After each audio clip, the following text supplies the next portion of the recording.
जहाले तोहरा से रुसल अरे बाबू ठलाले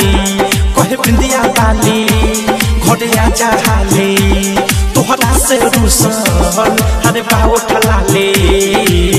जाके तू बसल बारो बहरे जवानी राजा पलंगे पहरे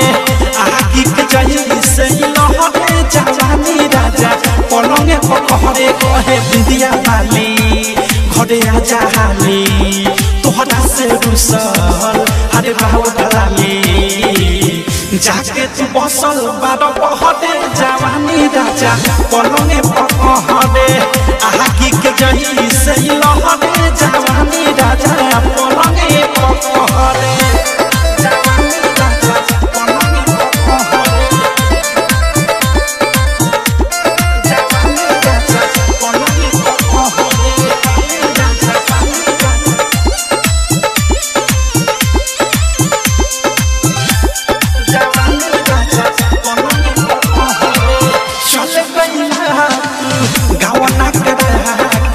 बिरहिन जैसे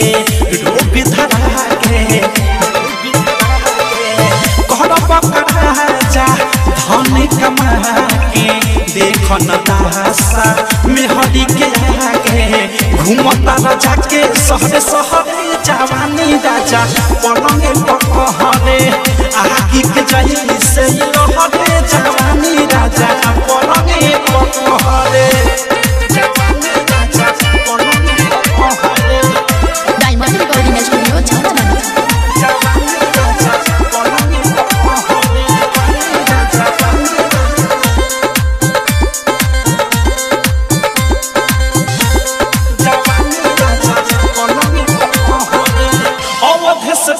मोरे प्यारे तुहरा बिना न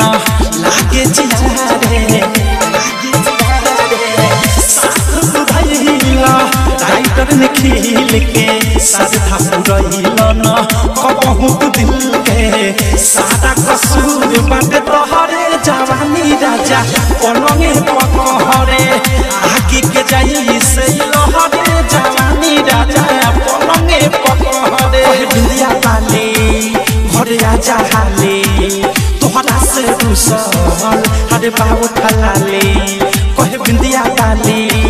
घरे जहाले तोहरा से रुसल अरे बाबू ठलाले जाके तू बसल बारो बहरे जवानी राजा पलंगे पहरे